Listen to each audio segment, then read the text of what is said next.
Hi everybody!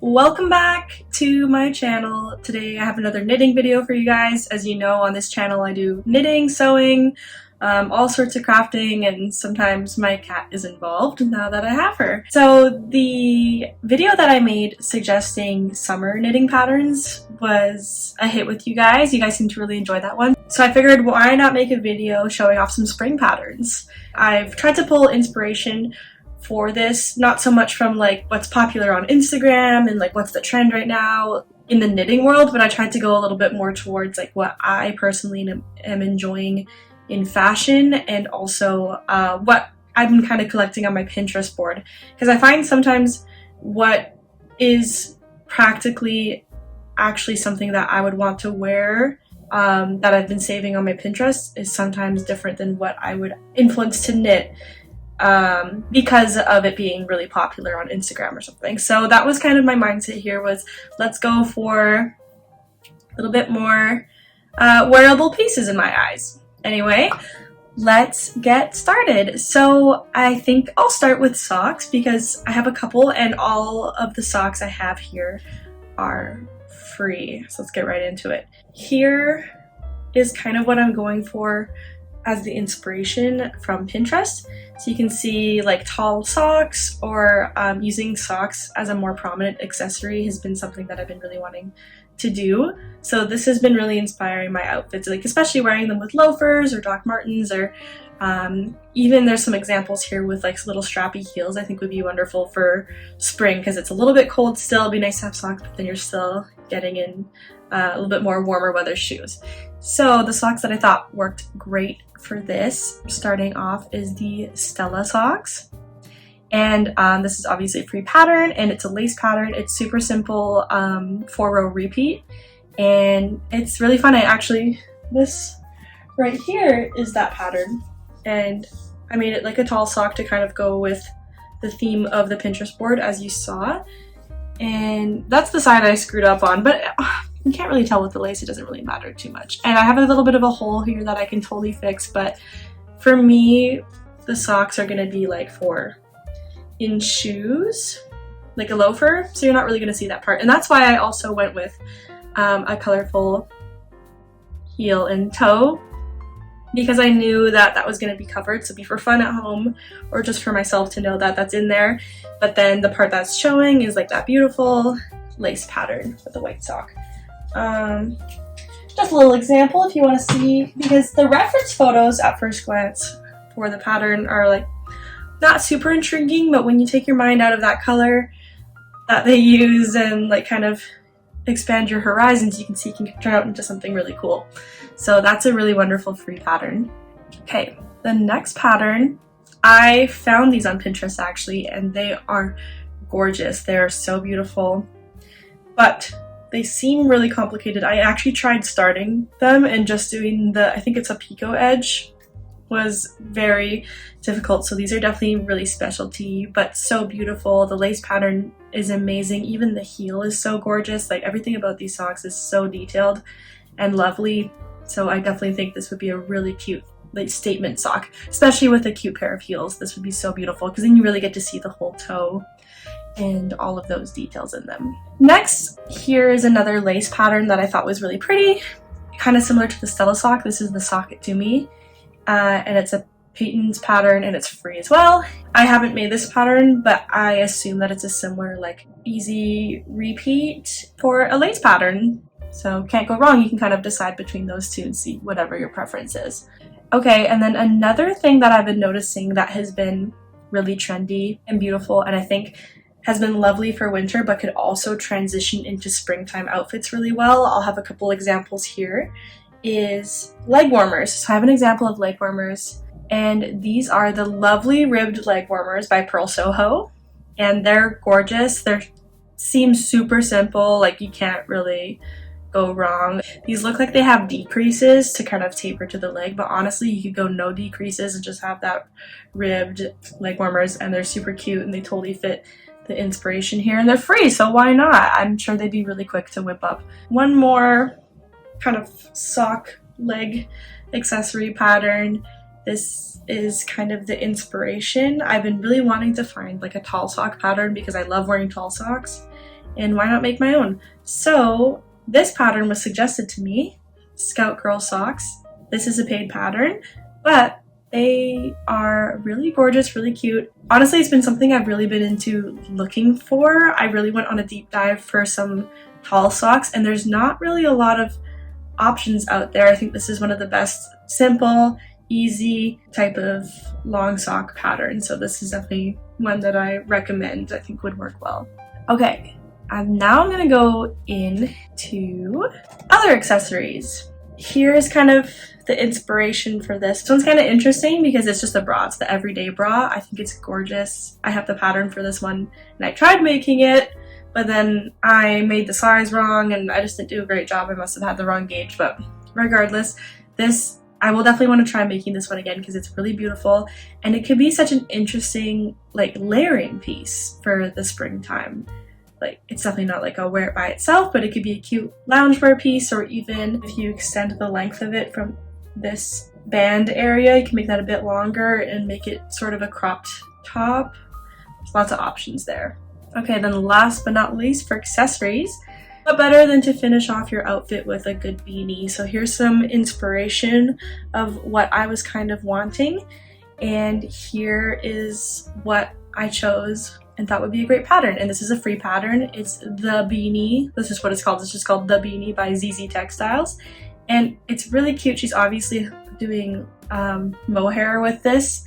So it's got that fuzzy. And to me, I just think mohair really screams spring, or like that transitional time between winter and spring. And you'll see that that's like an inspiration for me through the rest of this list. But basically that's something that I'm really enjoying, and that I think it's just working, and you don't really see it a lot in mainstream fashion.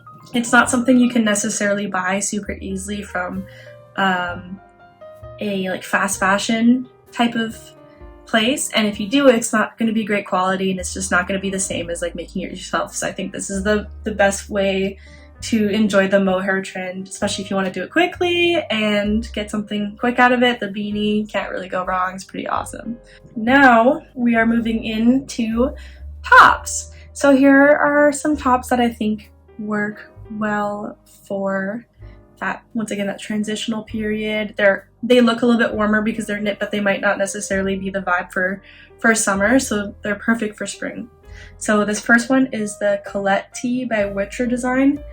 And it's really beautiful. It's a little bit of a mock neck, and it's not super fitted. It's a little bit looser fit. It can be so beautiful to layer, or the way she has it like kind of tucked into these trousers is really gorgeous. I think this is just super versatile. It could be such a staple piece in your wardrobe.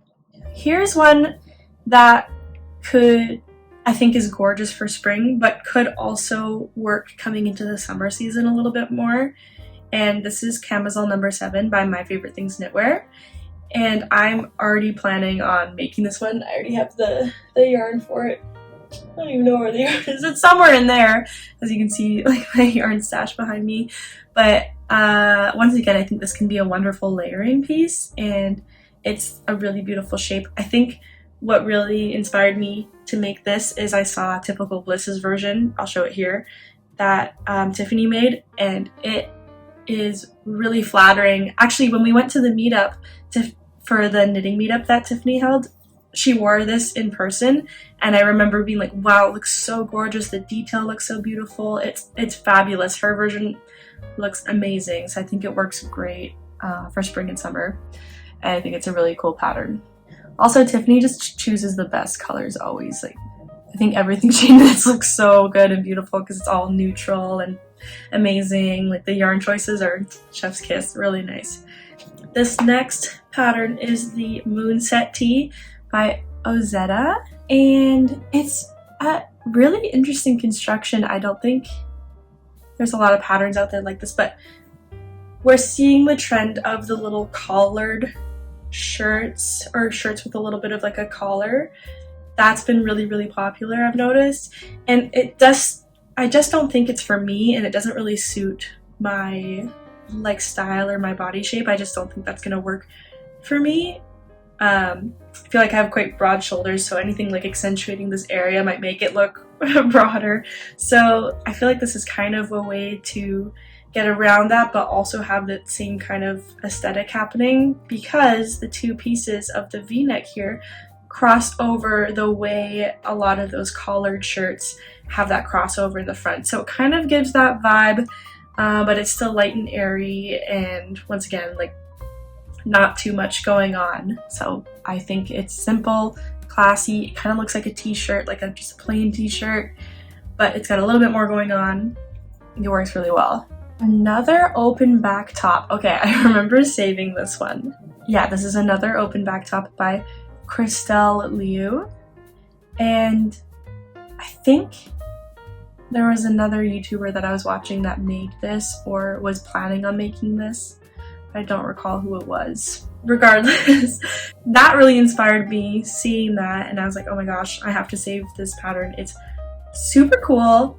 It has like the ribbing in the front and then the beautiful puffy sleeves, which I love a good puffy sleeve. I feel like that's very flattering. But then the back is open and then it's tied with a little ribbon. And I think having like an open back can be so nice for spring, having it be a little bit airier. Like maybe this would be a little bit cold to wear in winter time, but it's perfect for spring. And you know, you got business in the front and you got a party in the back. It's amazing. It's a good time. I think the only thing you could say about this that would be a difficulty could be wearing a bra with it. However, it could look really cute if you had like a really pretty lacy sort of bralette that you could see in the back, or even that everyday bra that I showed earlier. So you've got a knit piece and then with this over top, especially if you did them in the same yarn, that would be really pretty. If you can't go without a bra, those are a couple options to try to make this work for you. I know not everyone's comfortable with that, and that's super fair. Okay, last for tops. This is the Luna tee. It gives me the same, and it's probably the same stitch pattern. I think this is a broken rib. Oh my god, it gives me the same energy as camisole number 7, but as a t-shirt instead of a camisole. So if you don't feel super comfortable like having all of this exposed, I think having this as a t-shirt, and then the t-shirt sleeves are just a titch longer than you'd normally see on a t-shirt. I think it's very flattering, and it still has that shape that the camisole has with the raglan happening here, so you almost get that same kind of look, but just with this area being covered. So it's a good alternative, but it's also really, really lovely. And the sample is in white, but I think this could look really great in a lot of different colors, or even like a bold statement color could be really beautiful for this. We don't want to shy away from color. I think springtime is a fun time to experiment with pops of color, and I think that's going to be really in this year. Although a lot of the things I've already shown you have been very neutral, like picture them being colored, right? Like that could be cool. Except for the ones you want as like a basic staple, and whatever. You do you. You choose whatever color yarn you want. And I'm the type of person that like there's a suggested yarn, but I'm like, mind your business. Let me I'm gonna choose what yarn I'm gonna choose, and you're gonna like not tell me what to do, okay? I know it's there for a suggestion or to help you out, because not every yarn's gonna work for every project, but I have an idea in my mind and I know what I want, and I just do it, and I don't care what the pattern tells me. So I recommend that. It usually works out. Usually it's fun to do that, to just try whatever you want.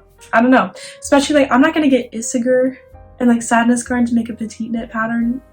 Here in Canada it's so expensive for no reason. I think probably where petite knit is from, that's probably a more affordable yarn choice, but here it's very expensive, so that's just not gonna happen. No, maybe one day. I say while I just made a sweater for my cat in Noro yarn. What? But if you think about it, with the amount of yarn you get in the Noro skeins, like it seems like a lot, but it's quite a bit of yarn per skein. It's like not the worst, but that was ridiculous. I had leftover, okay, that's why I did it. Don't yell at me. If you guys want to see that video, it's the one before this one. So you can check that out. This next pattern, here's the inspiration. I'm thinking layers for spring. I think layers are great because it's that awkward time when it's cold but it's hot, and then you gotta take things off, you gotta put things back on, and it's horrible. And you just like, especially in Vancouver, the weather cannot decide itself, so you need to have options and layers, and that's where this next pattern comes in. You see what I'm going for? V-neck. Slipovers, so cute, and then you don't have the bulky sleeves keeping you too warm, it's just warm enough, but then you can also take it off if you really had to, if it's really hot. Wonderful. Or you can wear the you can wear the slipover by itself. I wonder if here's an example of that. I'll find an example, but I'm sure it looks amazing. That's a super cool option too. I think that's, and you can also choose like a lighter yarn choice and do something like that for the slipover. I think that would be really fun. Okay, but regardless, this is the Stockholm slipover V-neck by Petite Knit. You knew I had to do it. You knew I had to put a Petite Knit pattern in here. Duh. But this is just a very, very nice, simple, I'm guessing easy. I think it's voted, let me see, like average difficulty, it's voted pretty low on difficulty. So easy V-neck slipover pattern. You can't go wrong. It looks gorgeous. It'll look good with everything. Beautiful. We love. I don't have any slipovers, so that would be a cool thing to add. I think that would be nice. Okay, we're moving on. This is the last category, and you guys gotta stick with me for this one. Stick with me for this, because I have a very specific vision of what I want when it comes to this category. So this is the inspiration. I couldn't find any pattern like exactly like this or super similar to this, but I think with a little bit of modification and a little bit of creativity, this is achievable, and it is beautiful. Like I said, I love the mohair. I love when it's like see-through mohair. It's like so pretty. Oh my gosh, and this would look gorgeous with the everyday bra, like layered once again. So nice. I love the look of a light mohair cardigan. So this is the inspiration, and this is the pattern that I think could achieve it. So this is the Luz cardigan by Emily Louise, and this is what I think I'm going to use to finesse to make it look like this pattern, or the image that I showed you guys before, that like the inspiration. That is kind of what I want to go for when making this pattern. Obviously it's not going to have the stitch pattern or whatever they have going on in the example. That's really beautiful, but I don't really know what they did to achieve that. I'm sure I could fiddle around and try to figure it out, but I think just plain achieves what I'm going for regardless. I don't think that needs to be all messed with. Okay, and then last but not least, the last cardigan. Okay, same vibe. It's lighter weight of a cardigan, but it's not see-through like the last one. This one's opaque, but it's still very light. And this is something that I've been really liking, is the cardigan that doubles as a top. So it almost can be worn more as a long sleeve top, but it is a cardigan. I think that is a really gorgeous look. So here is the cardigan I found to fulfill this, and this pretty much works exactly to the inspiration. It's gorgeous. The little detail on the sleeve is really pretty. This is the Cassia cropped cardigan by Refined Knitwear, and like the cropping is very flattering and makes it work well as the top. Like I said, like it's more of a top than a cardigan, and it's the same weight as the inspiration. And overall, I think this totally gives off what I'm going for springtime. I think having like the top that doubles as a cardigan that doubles as a top works really well, and that's kind of what I'm wanting in my wardrobe personally. I figured you guys might want that too, and so I'll share it with you guys. That is all I have for you. That's the 15 patterns. I don't know what to say. I hope this was helpful. Hope you guys enjoyed this. Let me know if you have any other video suggestions that you really want to see. If you want to see me talk about sewing patterns, or let me know if you want to see more knitting type videos, or if you want to see more sewing type videos, or anything you want to see. Just suggest it down below and I'll try to get to that. And thank you so much for being here. I appreciate all of you guys, and I will see you next time.